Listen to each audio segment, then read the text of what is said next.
Hey YouTube, so today we're going to be hanging a door, and it's not a pre-hung door, it's a closet, and it's not a pre-hung door.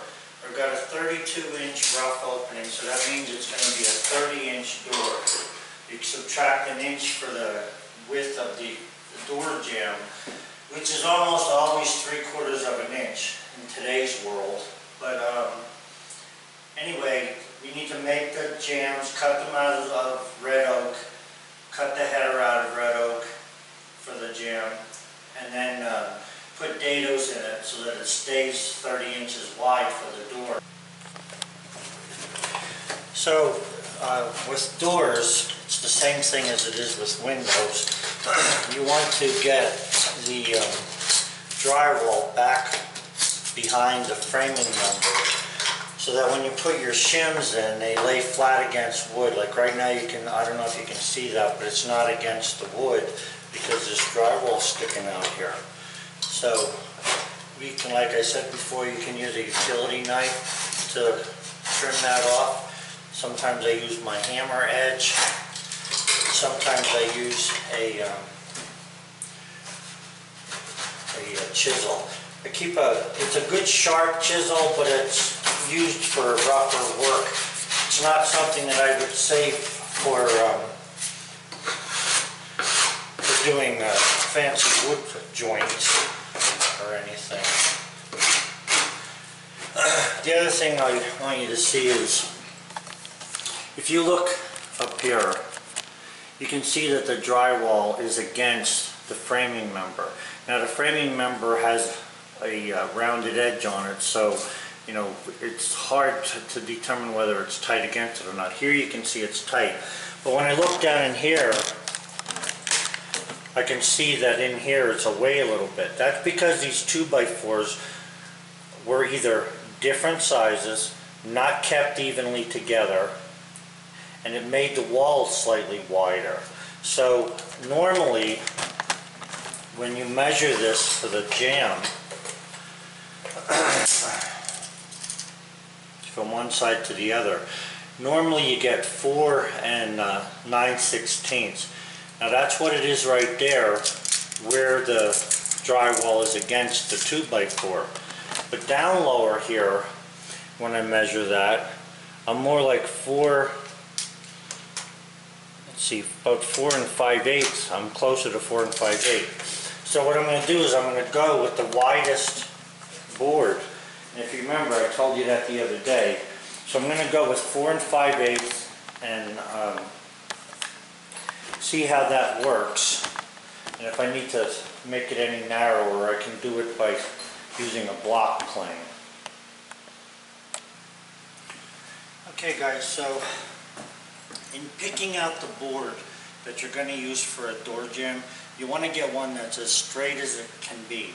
Okay, so you look down the edge of it. This board is straight, however it has a bow this way. That's not going to matter because I can straighten that out with nails and stuff when I go to put the board up. So this is an 8-footer. There was some snipe at the end, or some machining marks. So I'm going to cut those off at a nice point where I'm going to get a nice looking wood.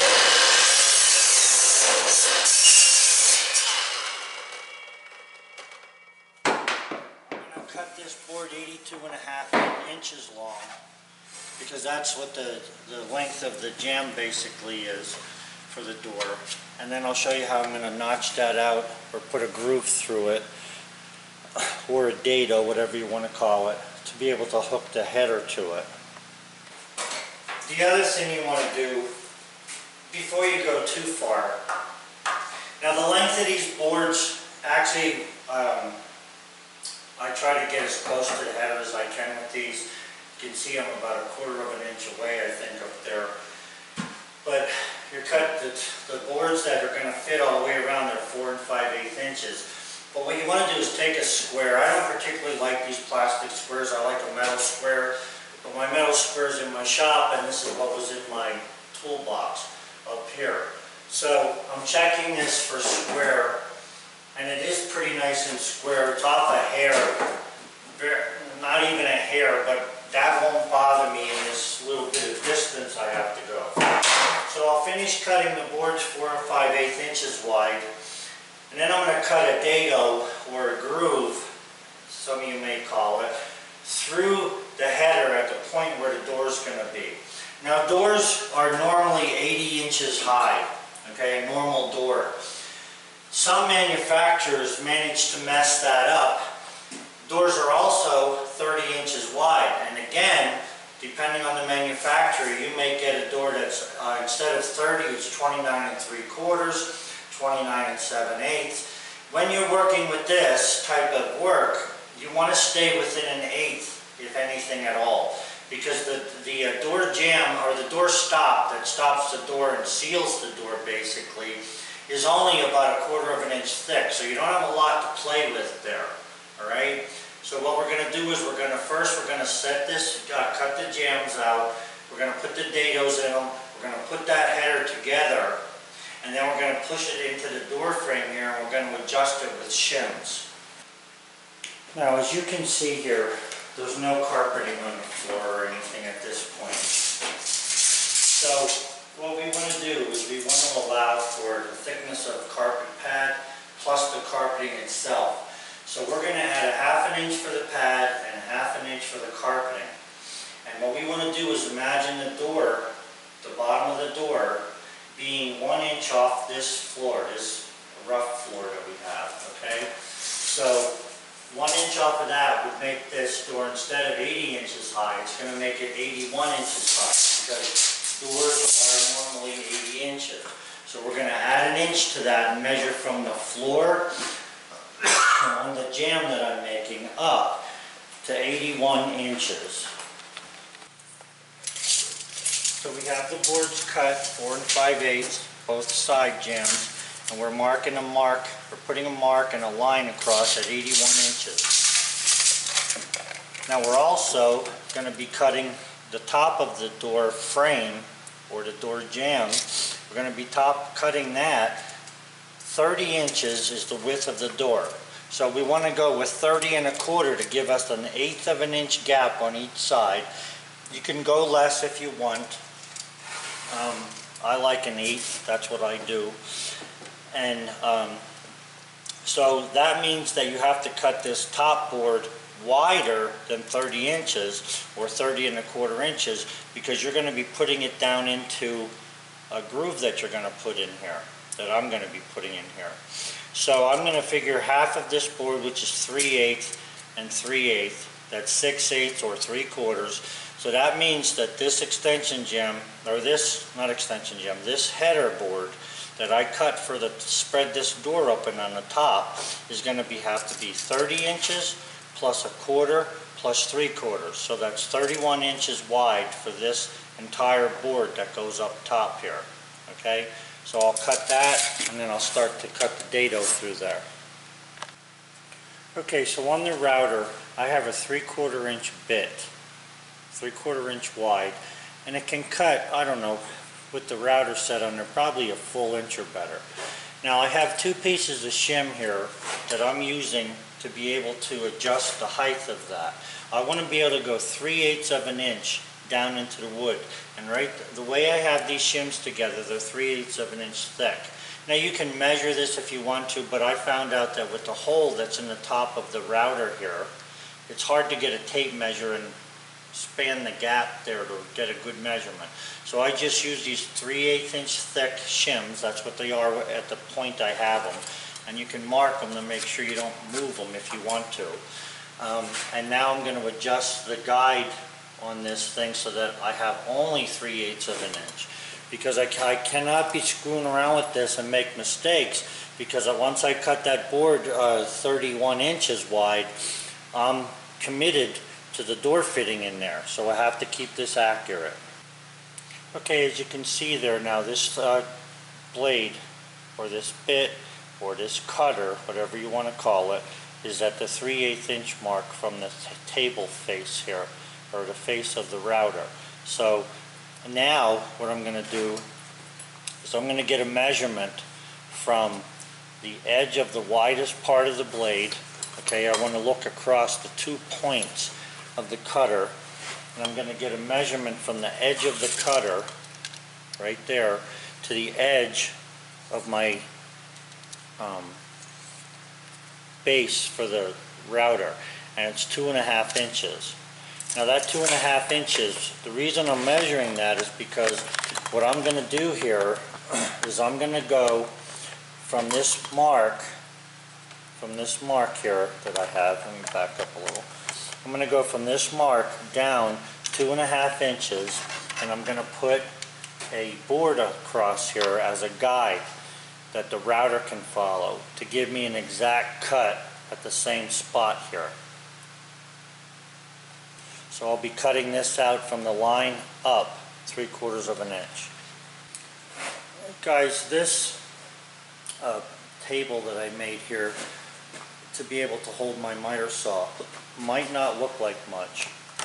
It's made out of white pine, it's screwed together, and it's very lightweight.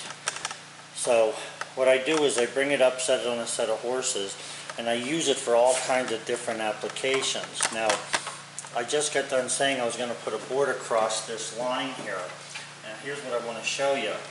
Because I don't have clamps with me, and that's mainly because everything I have is down in my shop, I'm going to hold the board across that, and I'm going to use sheet metal or drywall screws, to go down into the brace that I have on my table, and that'll help to hold this board in place as I router it. So you just want to make sure you're across your marks. My one mark is there, I have another mark here. This is a piece of scrap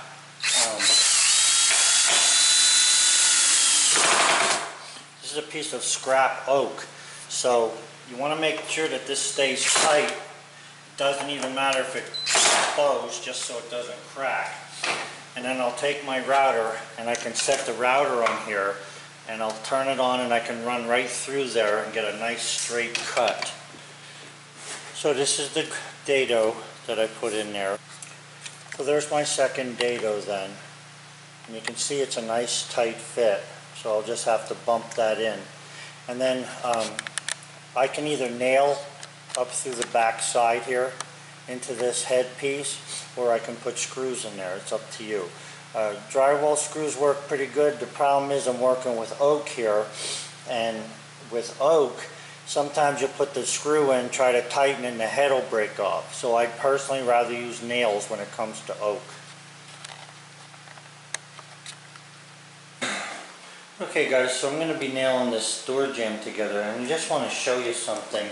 One of the reasons I have this table like this, if you notice, put a handle in here. A, you can carry the table, but B, I use it for this purpose. This board is cut to hold the door jamb 31 inches wide. So I put some shims in there and used that upright piece on top of this jamb down here and to hold this top board. So that means when I nail these together over there, because I'm alone here, I have something to hold this. There's a number of ways you can do it. I just want something to hold this, and that's how I use that as a way of holding the board for me. So what I'm going to be doing now is I'm going to be gluing this and then putting nails into this.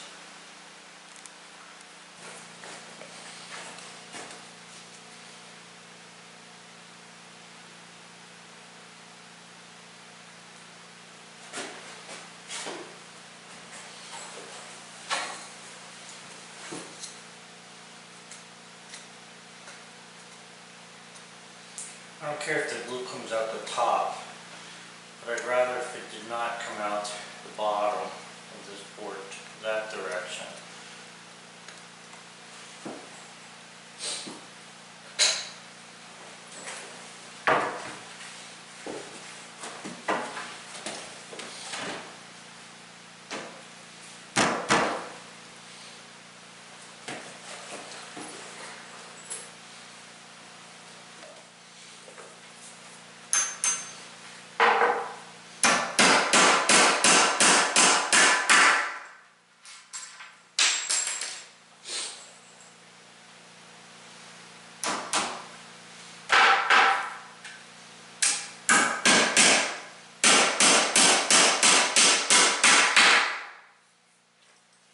both sides nailed like that.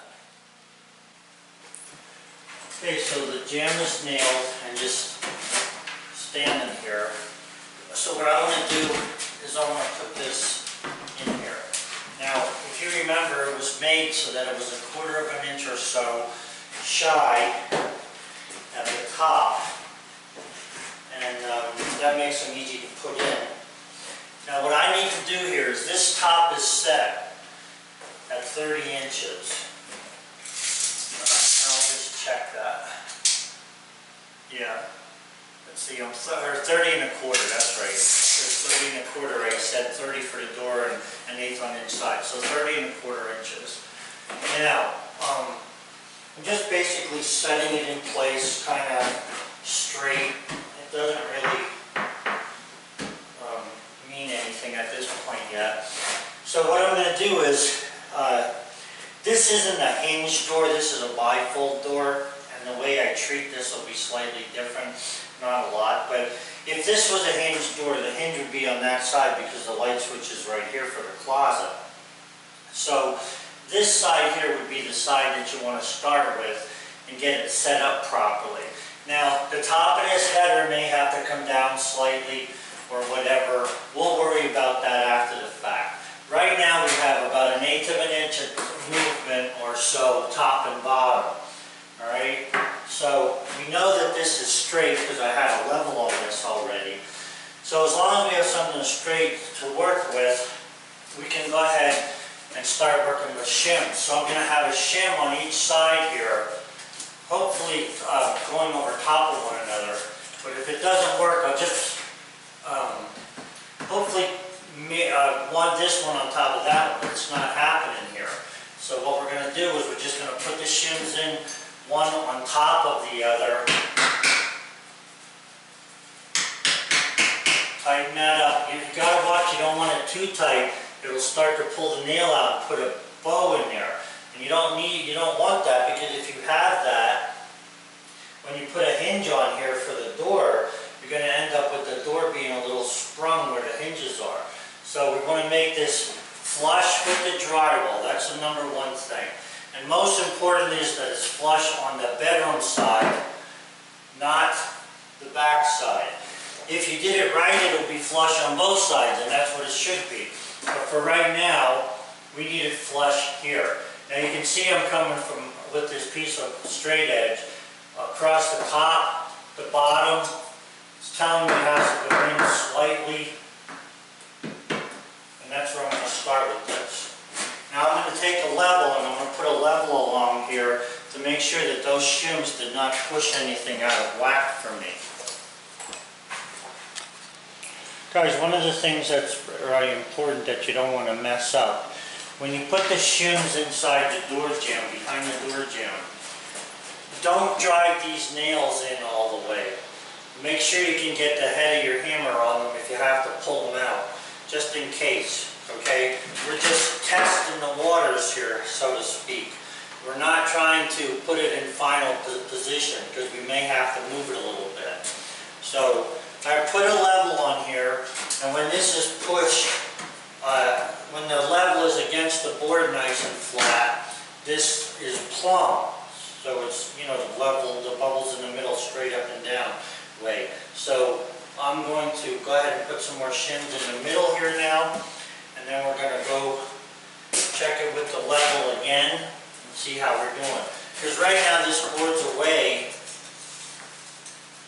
from the jamb. You see it's moving. It's kind of like pinched.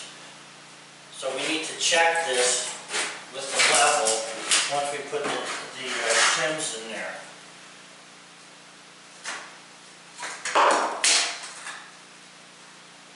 Looks like you got it going a little bit further.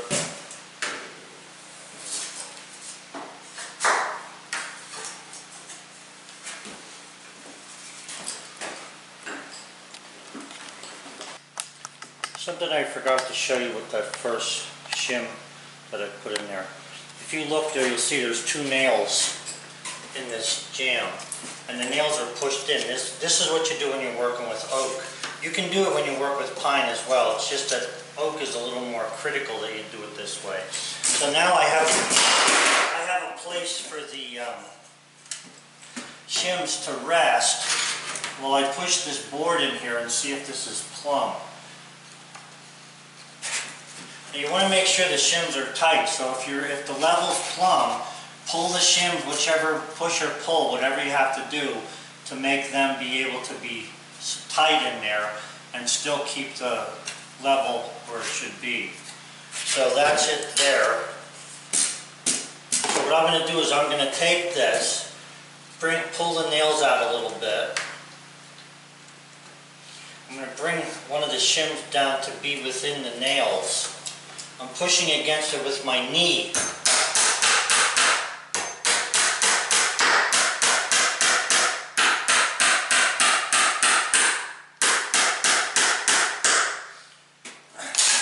I'm going to check that again. It's nice and plumb, so we're good there.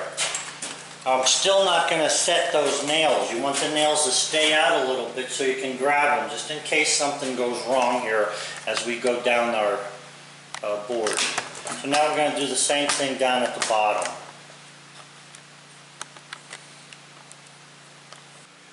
Okay, so I decided to go from my push drill to use an electric drill. Makes it a little bit easier here. So anyway, the shims are installed down there.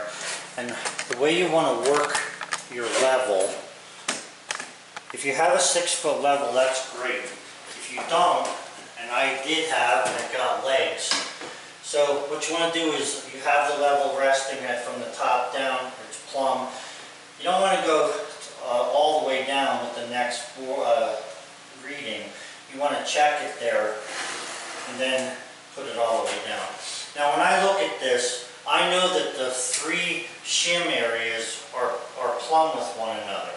But down at the bottom here, when I look at this is away a little bit.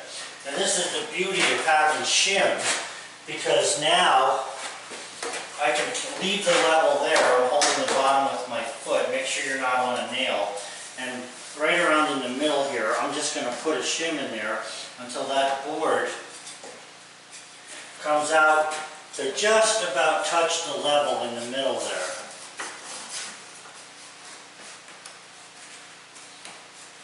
Right there would be good. So what I'll do then is drill 2 holes side by side and nail those shims in place where they are. And then after I'm done with that, I'm going to do that again up a little bit higher between the head and this first set of shims in here. Now you don't want to put pressure on the board with this shimming that you're doing at this point. All you want to do is just get the shims snug to the board. Snug, very slightly. It takes a gentle touch, because if you push it too hard, you're going to make the board be wavy. And you don't want wavy, you want straight. You don't have to necessarily use a level. Once you have the shims in place, you could use a 6-foot straight edge as well if you need to check the board for plumb itself and make sure it's not wavy. Now what I did there, I'm going to be doing on the same side over here.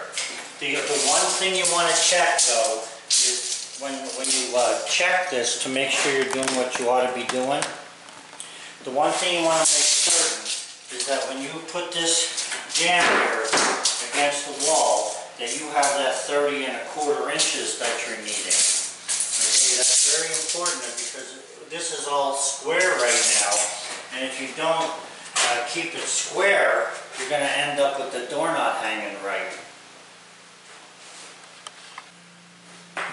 Okay, so then once you have all your shims on the king side, and that's looking good, you want to take your square and check this. Okay, now this square is showing me that I'm good here, but when I come over here and put it in there, it shows that this has to come out a little, which is actually good because what we want to do is bring this in line with what we have here. Now, this board has a good bow in it, but we're going to take that bow out when we come together with this. One of the things that's important here is on this side, you can shim this jam up by putting shims under it, or you can shim it down by putting a shim in the top here like this. And it all depends on how level this is. So I'm going to get a 2-foot level and put it up here and just see what we're looking like here.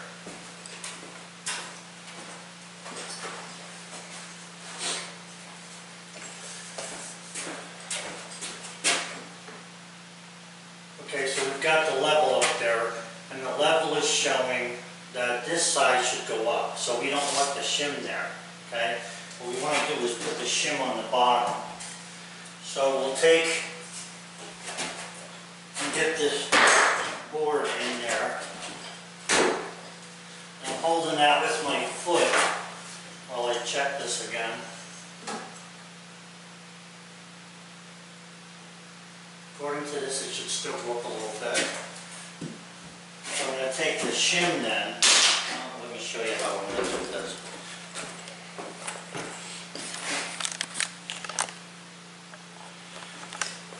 I'm going to take the shim down on the bottom here.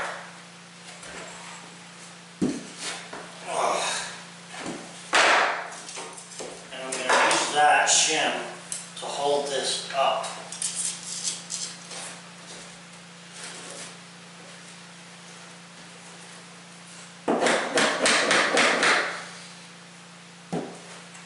Now this board wants to bow back out at me, so I'm just going to put a little nail in the floor there to help keep it from moving.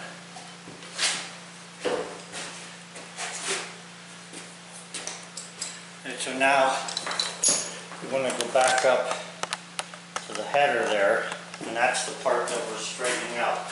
So in other words, we have this plumb, this jamb on this side. We need to get the header square to that.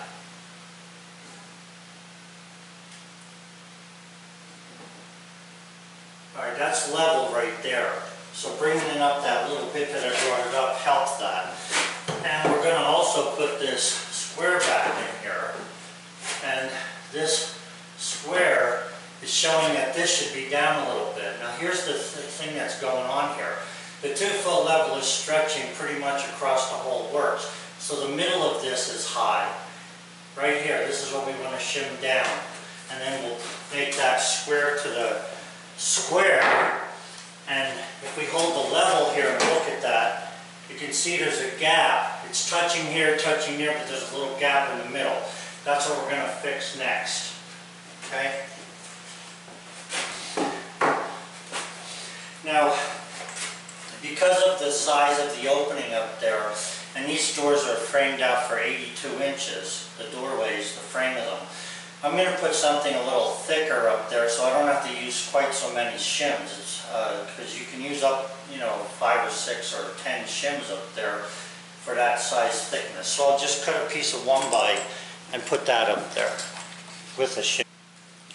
Okay, so I'm going to be putting this little block of wood up here, and let me just show you this. This board came from the original board that the jambs were cut out of. Now, you could take and cut straight across. You could take and cut straight across here, but when you drive a nail in it, it's probably going to split.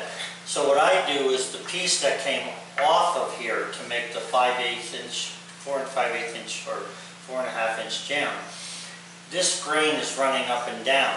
So chances of this splitting are less of a chance than if you took and went the opposite way with the grain. In other words, you had a cutoff from this board.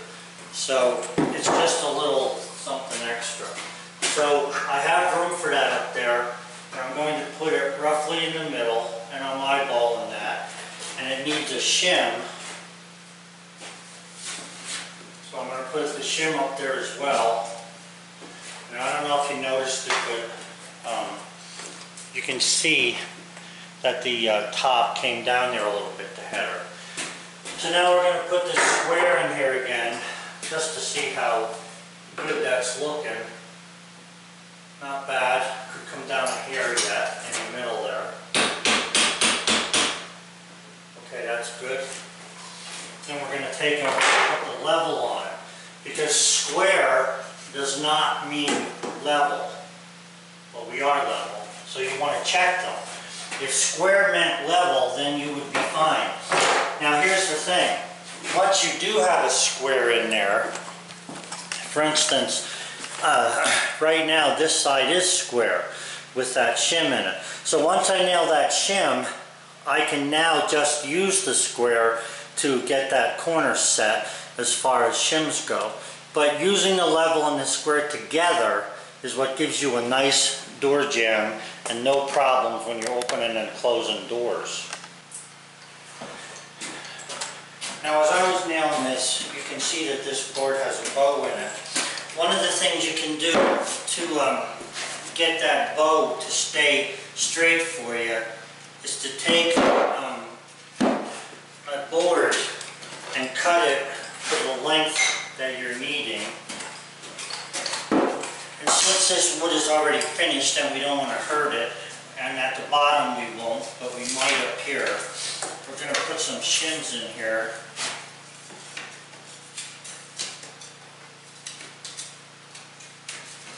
And we're going to use these shims as a protection against marring the surface. Pushing that in because this is already shimmed up over here. So we need a little more yet.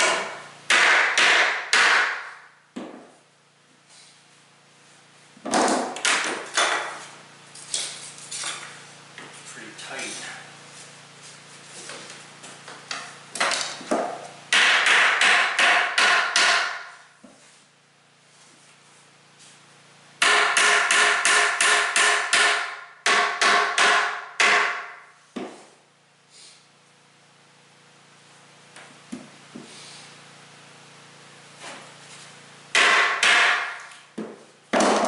Check the width of this. I need 30¼ inches. I'm looking good there. So I can nail this. It's flush with the drywall. It's the width that I need. And now I'm going to nail it into place so that it stays where I want it while I go ahead and shim out or address the rest of this.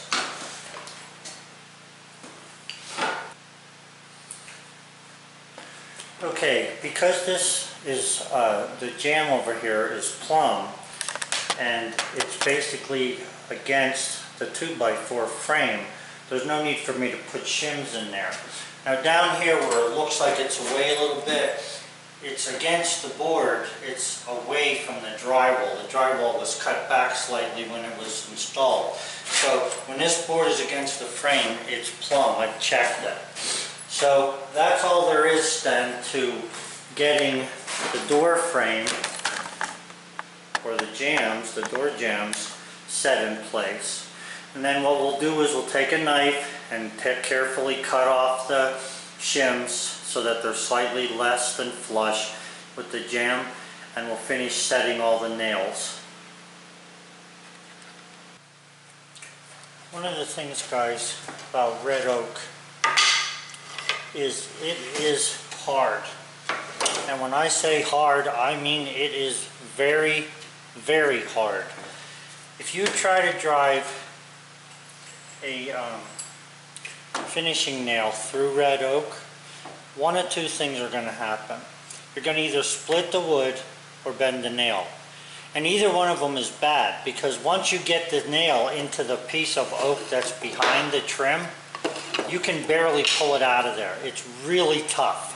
So what I do is I pre-drill the casing on doors before I even take it over there, because I basically know where I want it. So I drill every so often. It doesn't have to be a lot. If you go, because the red oak is so hard and so straight, usually, about every 16 inches is good for nails. Even 14 inches. I wouldn't go any more than that.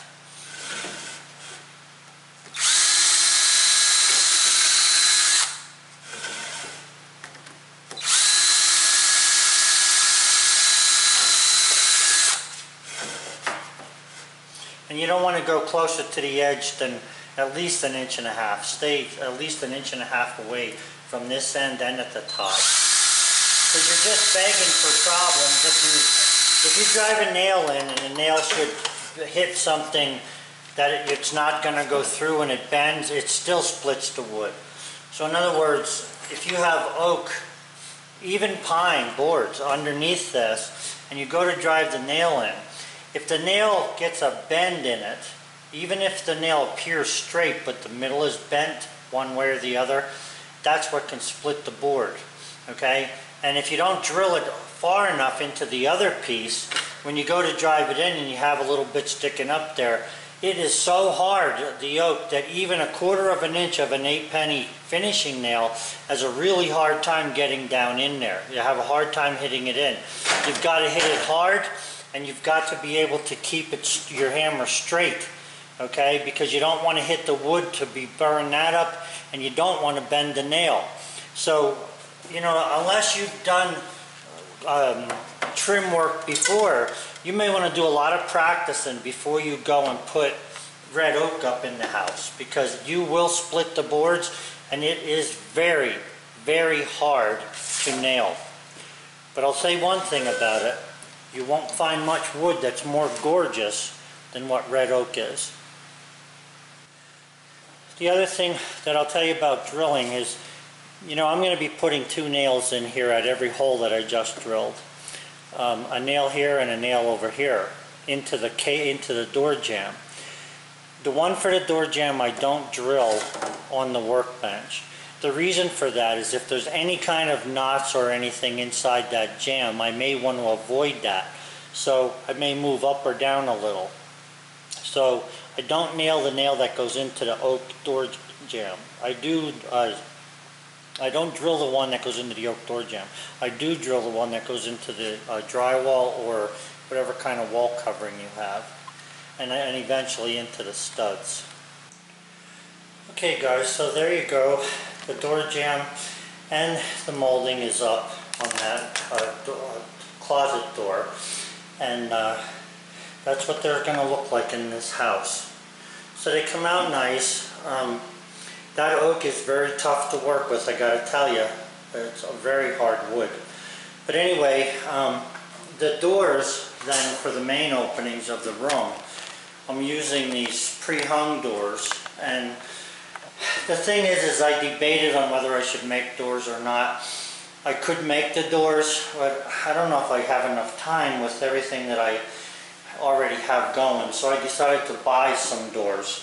Now, these doors here, I'm probably going to end up buying bifold doors for the bedroom, because I want the door to be not in the way when it's open. I want it to be a small footprint, so a bifold door would do that. The type doesn't really matter, whatever I decide to buy. Probably a louvered door, although they're a pain to clean, maybe a solid door, or even a mirror, it doesn't matter. The point is that that's what the molding on that will look like. Now I'll be putting this chair rail up here, and in this room I'm not certain whether we have wallpaper border that we're going to put along there or whether we're going to put molding yet. I have to check it out. Guys, I hope you had a good one, and hope you are having a good one. Just so you know, I have not put up a couple of videos for a couple of days because I just plain old needed a break. There's not a lot of reasons to make videos. It's not like you're making any real money at it, but I enjoy doing it because I like to share this, and it just gives me a chance to document some of the stuff. I can show it to my wife and things, but nonetheless, let me just tell you this. We have an opportunity in this country, and I guess it's all over the world, I don't know. We have an opportunity in this country, and here's what it is. You can be the worst person with money that exists. You can handle money helter-skelter. You can, you know, make all kind of mistakes with money, and this country's forgiving because, you know, people file bankruptcy or they manage to borrow on the backs of something. But I just want to tell you this. I don't care who you are or what you do for a living. If you can discipline yourself to work, okay? In other words, put an effort into doing work like this and not be fooling around. Try to get as much work done as you can, as efficiently as you can. I would not start with oak molding if I was a beginner, okay? I would go with pine. But the point is you can build a house, and instead of making the nickels and dimes that you're making trying to do little jobs, you can build a house at nighttime, build a house on weekends, get your family involved. They can all put some money towards it to buy the material. And when you're done, you can always make a 30% profit. You cannot do that anywhere else unless you're lucky in the stock market. So all I'm saying is, you want to get out of debt, try and figure out how you can, by yourself, get some property and build a house, okay, and sell it.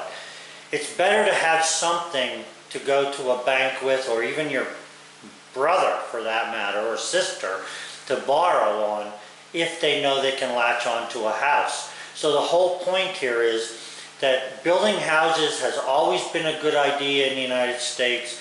There's a good bunch of money to be made doing it. What I'm saying is you have to be able to do the work. In other words, you don't have to be a pro, but what you got to do is read, do a lot of reading, do a lot of understanding, go to job sites, see what's happening, try and build yourself a small ranch house to start off with.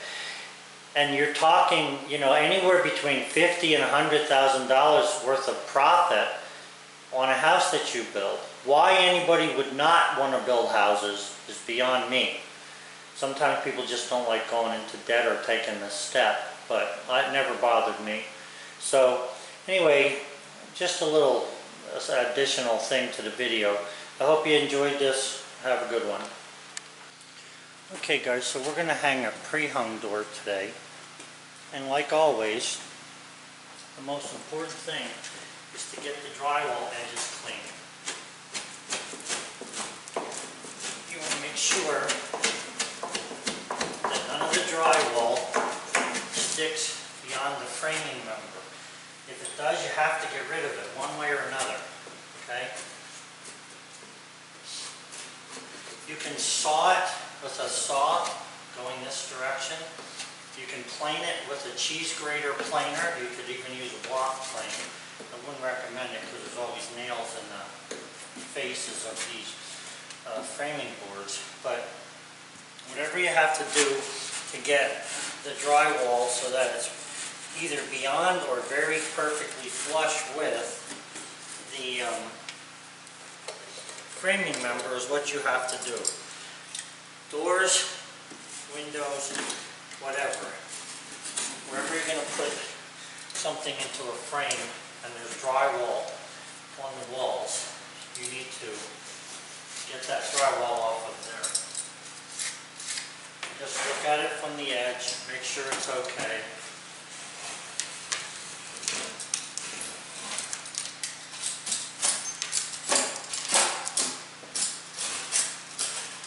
And like I said, you can use a number of things.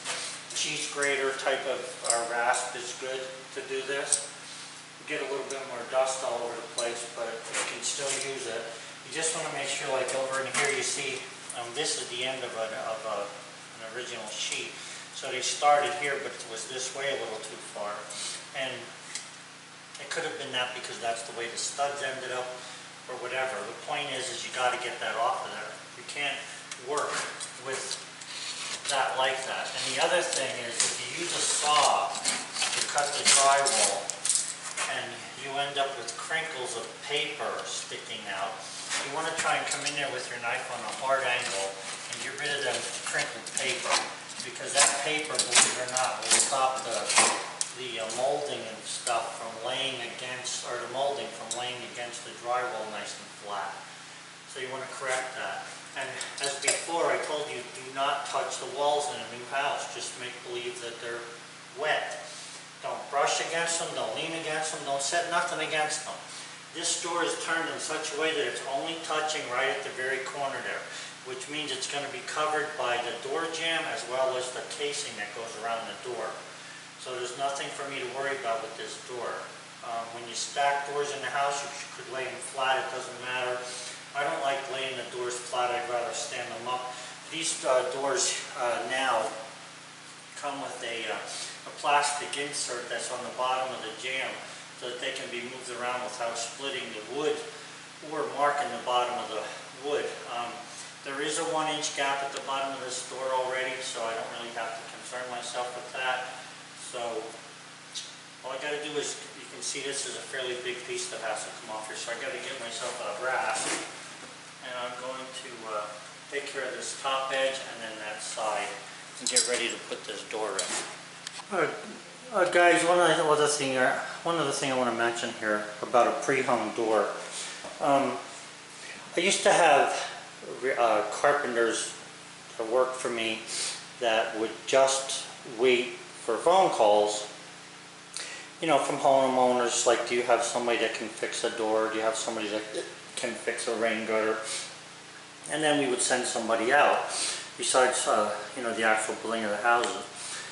A lot of times, people would try to install a door, and the worst thing that they would do is they'd leave the door packaged with the straps, that little plastic doohickey that's in here that holds the door in place, and the straps that are on the top. Now sometimes doors come with pin nails in them, okay, on the sides to hold the door and the frame together.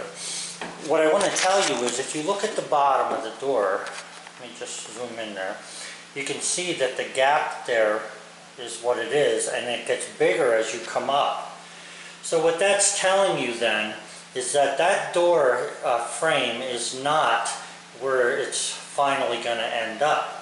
And then when you look up at the top there, it's actually, you can't see it in the camera too well because of the shadow, but it's actually touching the frame at the top. But if you look over here, there's a big gap on the other side. So don't ever leave the door wrapped up. Get this camera to focus for me here. Don't ever leave the door wrapped up in its wrappings and then try to hang it. Unwrap the door. Take all of the straps off. Everything that's holding it, take off. Especially if there's pin nails in the side, because if they are, there's no way for you to pull them out once you put the door jamb into place. You can cut them, but again, if the door is a tight fit, you may not be able to get the blade of the saw even in there. Nonetheless, try not to put the door up like that. Get the door as close to the door opening as I have this one. Take all that junk off that came with it, and whatever is there, anything that's along the edge. Drive the staples in that are sticking out, both sides, so they don't interfere with the work you're trying to do.